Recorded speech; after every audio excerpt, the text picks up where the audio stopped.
Cinética química. O que é uma reação química? Uma reação química é a transformação de uma ou mais substâncias noutra ou noutras.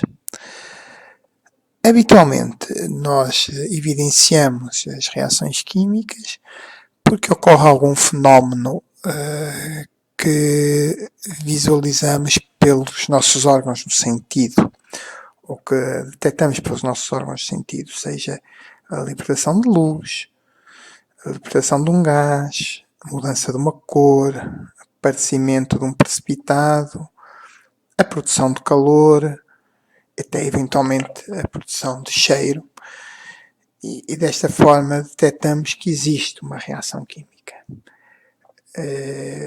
Olhando à nossa volta, normalmente nós temos a noção de que ocorrem reações químicas no ar, mas como não as vemos, não consideramos que elas estejam a ocorrer. A primeira questão de quando que existe ou não uma reação química é temos que ter um processo de detectar essa reação química. E esse muitas vezes é um dos problemas do estudo das reações químicas. Todos conhecem o princípio de Le Chatelier. O princípio de Le Chatelier indica que sempre que alguma perturbação é introduzida num sistema em equilíbrio, o sistema tende a reagir no sentido de contrariar essa perturbação. Normalmente nós dizemos que quando aumentamos a concentração dos reagentes, a reação desloca-se no sentido da formação dos produtos, ou quando aumentamos a concentração dos produtos, ela desloca-se no sentido inverso para a formação dos reagentes. Se for, por exemplo, uma reação que liberta calor, o facto de nós aumentarmos a energia, em princípio, diminuirá a eficiência dessa reação. Se nós retirarmos a energia, a facilitará. Se libertar um gás, se aumentarmos a pressão, a reação reage em sentido contrário. Portanto, estes são princípios que, no fundo, estão enunciados neste princípio de Le Chatelier. E a partir de uma reação, eu escrevo a sua constante de equilíbrio como sendo a atividade ou concentração, já falámos nisso noutro vídeo, a atividade dos produtos, cada um elevado ao seu coeficiente estequiométrico, a dividir pelo produto da atividade dos reagentes, também cada um elevado ao seu coeficiente estequiométrico. Como sabemos, mantendo a força iónica constante, em vez de atividades, podemos falar em concentrações. Quando nós olhamos para uma constante de equilíbrio, essa constante permite prever, para uma determinada quantidade de reagentes ou produto, se a reação vai ocorrer ou não e se ocorre no sentido direto ou no sentido inverso. Normalmente, quando temos uma constante de equilíbrio com um valor elevado, indica-nos que os reagentes transformam-se em grande extensão nos respectivos produtos. Ou seja, que há uma forte tendência a que o reagente A reaja com o reagente B, dando origem aos produtos. No entanto, não nos indica se a reação é ou não espontânea, ou seja, se ela efetivamente vai ocorrer. Podemos ver aqui estes dois exemplos do que acontece com o óxido de azoto, ou óxido nítrico,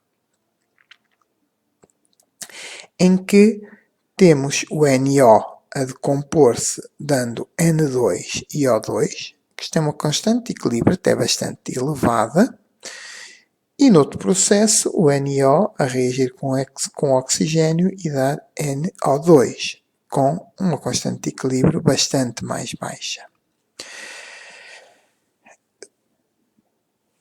De acordo com as constantes de equilíbrio, esta reação terá maior tendência a originar os produtos do que esta.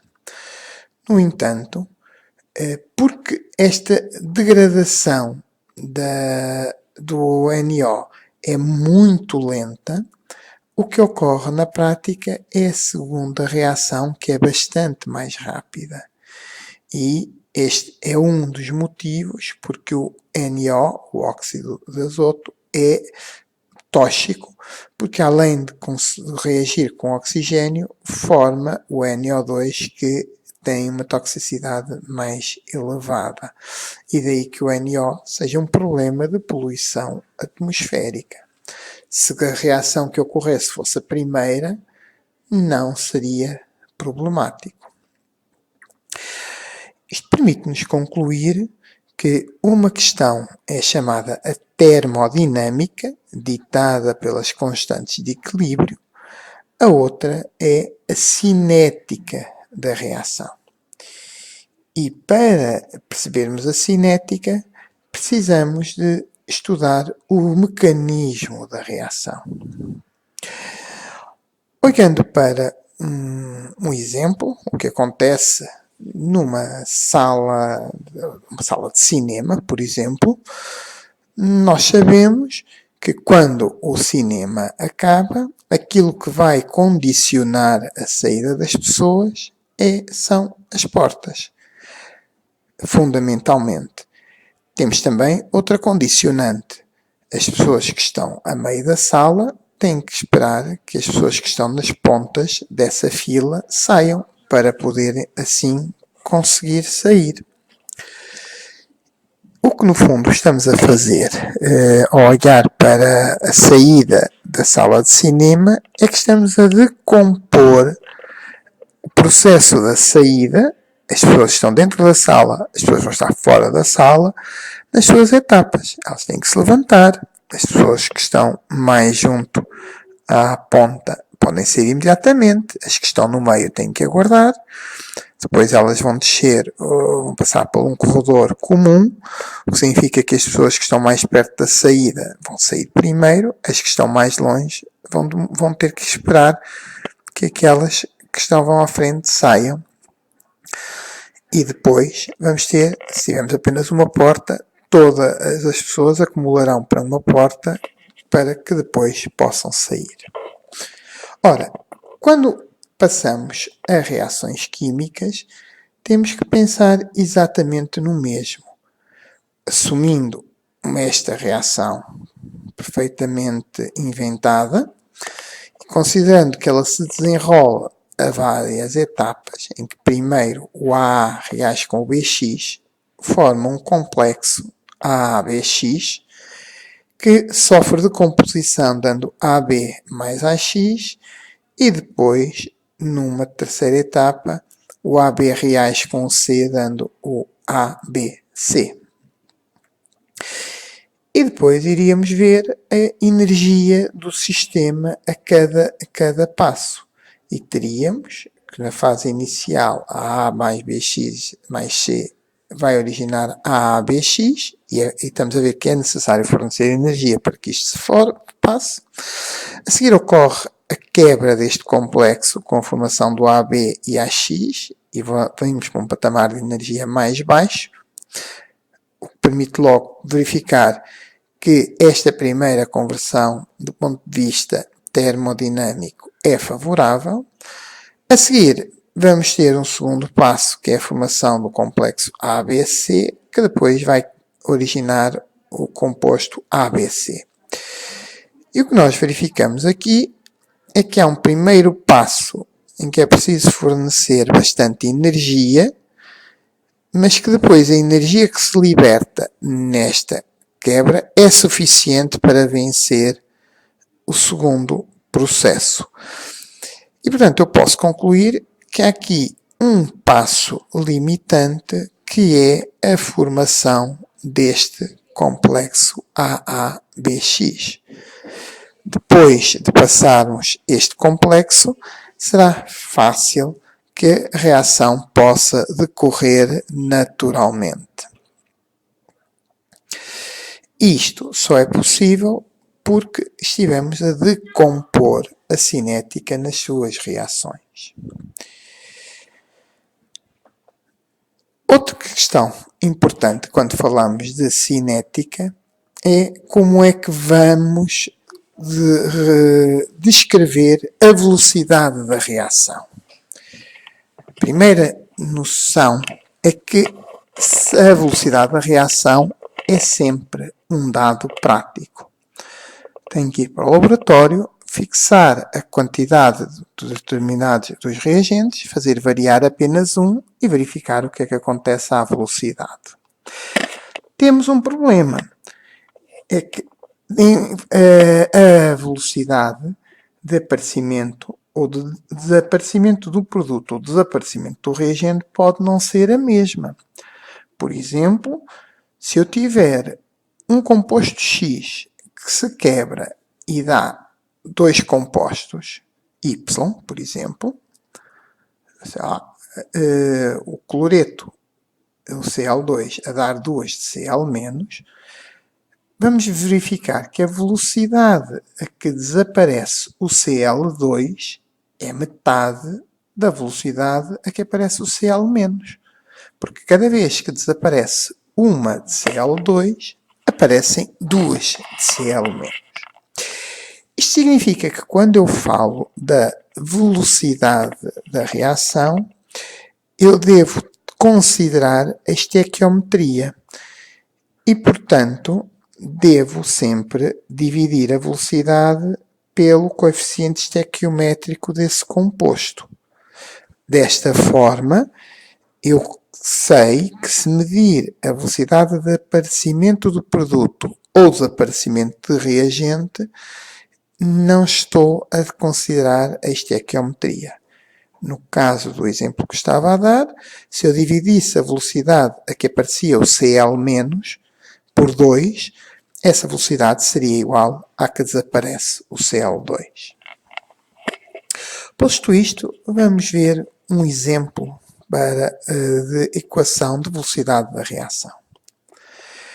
Temos aqui uma equação que é a reação do NO com o H2 a dar N2 mais água. E a respectiva velocidade de reação, em que vamos verificar que a velocidade é proporcional, e este K chama-se a constante específica de velocidade de reação, constante de reação ou ainda constante cinética, e é uma constante que é independente da concentração dos reagentes. E depois, neste caso em concreto, temos que a velocidade depende da concentração de H2 e da concentração de NO ao quadrado.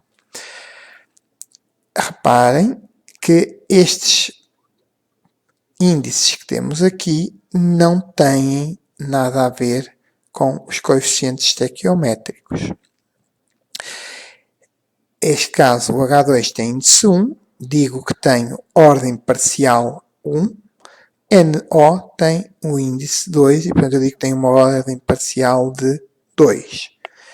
A reação, a cinética da reação, a ordem será 1 mais 2 e, portanto, neste caso, esta reação terá uma ordem de 3. Será aquilo que se chama uma reação de terceira ordem. Assim, quando olhamos para uma cinética de reação, temos a velocidade, a constante cinética, as ordens parciais para cada um dos fatores que intervêm na velocidade e a ordem total, a soma destes fatores. De notar que as ordens de reação não têm obrigatoriamente que ser números inteiros. Podem ter qualquer valor. Temos aqui este exemplo, uma reação bastante estranha, em que o que temos é a substituição do iodo radiativo do iodato por iodo não radioativo do iodo, portanto há apenas aqui a troca, e neste caso temos cinética com ordens parciais 3 quintos, 9 quintos e 9 quintos, em que até entra aqui um outro fator que nem sequer aparece na reação. Ou seja, eu quando estou a verificar a velocidade da reação, tenho que imaginar que pode haver outros fatores que podem também interferir e que não estão ali presentes na própria reação. É claro que quando olhamos para estes valores parecem um bocadinho estranhos. 9 quintos arredondado deveria dar 2. Isto é aquilo que daqui a pouco iremos ver em bioquímica. Mas em química, muitas vezes temos valores bastante complexos. Isto porque é possível utilizar cálculos matemáticos para fazer essa determinação. Algo que nós não iremos ver. Vamos pôr aqui um exemplo de velocidade de reação. Vamos considerar esta reação, a equação em que x mais y vai originar o z. Se tivermos os seguintes valores práticos, o que é que nós verificamos? Que quando as concentrações são unitárias, a velocidade é 2. Já posso quase definir isto como sendo a constante cinética. Como iremos ver, acabará por ser 2. Depois o que é que eu vejo? O y mantém, mas cada vez que a velocidade, que o x aumenta, x de 2, temos o v4. 4 é 2 vezes 2. X é 3, o y é 4, a velocidade é de 6. 6 é 3 vezes 2. O x é de 4, a velocidade é 8. 8 é 4 vezes 2. Daqui posso concluir que, em função deste dado prático, que a velocidade corresponde a 2 vezes a concentração de x. Numa segunda etapa, fixamos o valor de x e fizemos variar o y. E o que é que observamos? O y igual a 1, a velocidade é 2, já tinha sido. Mas agora, quando o y é igual a 2, a velocidade, em vez de ser 2, lembrem-se que há bocado tínhamos concluído que era 2x, em vez de ser 2, é 8. Ou seja, se dividirmos 8 por 2, obtemos 4. 4 corresponde a 2 vezes 2. Vamos olhar para o seguinte. Se x é de 2x, portanto aqui daria a velocidade de 2, mas eu tive de 18. 18 a dividir por 2 dá 9. 9 é 3 vezes 3. E 32 a dividir por 2 dá 16, que é 4 vezes 4. Ou seja, eu posso concluir que a velocidade desta reação é 2 vezes o x vezes y ao quadrado. Tenho aqui uma constante cinética de 2, uma ordem parcial de x de 1, ordem parcial de y de 2 e uma ordem total de 3. Podíamos, eventualmente, estudar outro composto, por exemplo, o pH, ou concentração de H+. E o que estamos aqui a verificar é que não altera a velocidade, ou seja, o próton não vai alterar a velocidade da reação e, portanto, a equação mantém-se desta forma. Assim, eu posso definir, como disse, a velocidade de reação que, em química, pode assumir qualquer valor. Normalmente, em bioquímica, e porque a variabilidade é muito maior, temos tendência a considerar as cinéticas de forma mais simples. E assim, temos as cinéticas de ordem 0, ou seja, quando a velocidade é constante e é transcrita por uma reta ao longo do tempo, em que o que temos é que, no caso desta reação, temos a concentração dos reagentes a variarem linearmente com o tempo à medida que aumenta a concentração dos produtos. É aquilo que nós temos uma cinética de ordem zero.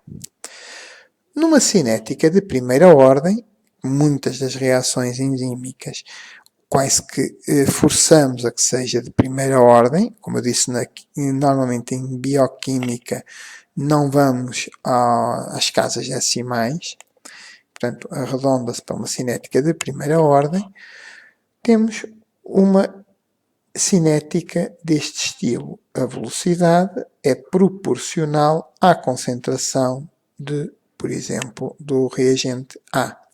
Portanto, temos que a velocidade vai aumentando linearmente com o tempo, normalmente.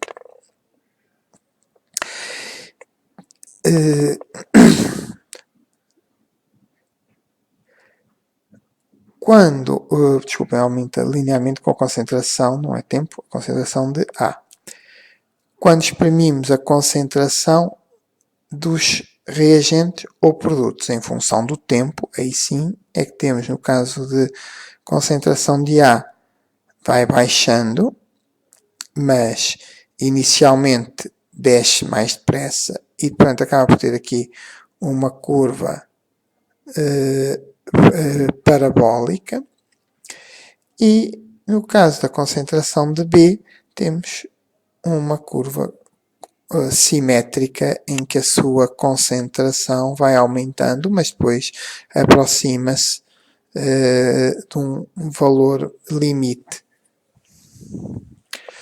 Por fim, nas reações de segunda ordem, por exemplo, em que dependesse ou da concentração de ambos os reagentes, ou então do quadrado de um deles, o que teríamos era também quando exprimimos a concentração em função do tempo, uma diminuição, mas menos pronunciada do que teríamos na primeira ordem. Depois, do ponto de vista prático, quando temos cinéticas de segunda ordem, o que normalmente fazemos é que fixamos a concentração de um dos reagentes e, nessa altura, a cinética passará a depender apenas do segundo reagente e será uma cinética de primeira ordem.